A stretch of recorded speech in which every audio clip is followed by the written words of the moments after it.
అడుగడుగునా అడ్డంకులు, ఎన్నో సవాళ్లు, ప్రతికూల పరిస్థితులు అన్నీ దాటుకుని స్పాట్కి వెళ్లిన అవే ఆటంకాలు. ఎస్ఎల్బిసి టన్నెల్లో చిక్కుకున్న 8 మంది మృతదేహాలు ఇంకా బయటకు రాలేదు.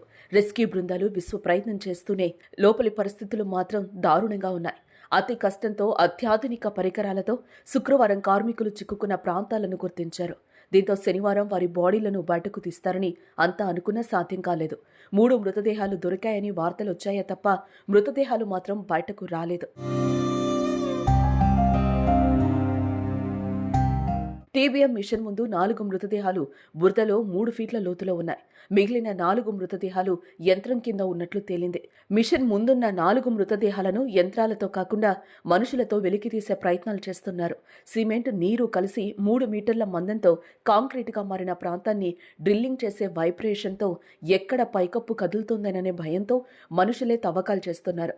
ప్రస్తుతం చివరి దశకు ఈ తవ్వకాలు చేరుకున్నాయి. అయితే ఏ క్షణమైనా 4 మృతదేహాలను వెలికితీసే అవకాశం కనిపిస్తోంది. ప్రస్తుతం టన్నెల్ వద్ద 9 రోజులుగా రెస్క్యూ కొనసాగుతోంది.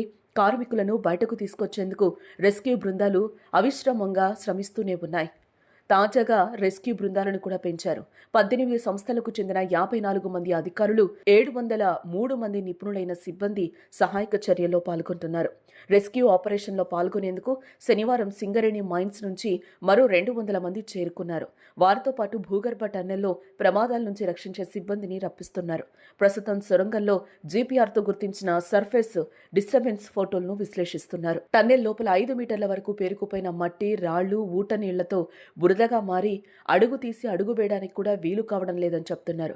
13 కిలోమీటర్ల వరకు పేరుకుపోయిన శిథిలాలు, మట్టి, రాళ్లను లోకో బకెట్స్లో వేసి తరలించారు. ధ్వంసమైన ఆక్సిజన్ ప్లాంట్ను కట్ చేసిన రెస్క్యూ బృందం వాటిని బయటకు తరలించాయి. కూలిన ఎయిర్ సప్లై పైప్ లైన్ ను సరిచేశారు. 13.50 కిలోమీటర్ల అవతల గుర్తించిన టీబీఎం వెనక భాగాన్ని దక్షిణ మధ్య రైల్వే బృందాలు ప్లాస్మా కట్టర్లతో కట్ చేస్తున్నారు. కట్ చేసిన విడి భాగాలను బయటకు తరలిస్తున్నారు. మంత్రులు, సీఎస్ నిర్వహించిన రివ్యూలో మ్యాప్, ల్యాప్టాప్ ద్వారా మృతుల ఆనవాళ్లను గుర్తించిన విధానాన్ని, అవి ఎక్కడెక్కడ ఉన్నాయో వివరించారు. మరికొన్ని గంటల్లో మృతదేహాలు బయటకొచ్చే అవకాశం ఉండడంతో అంబులెన్స్లను సిద్ధంగా ఉంచారు.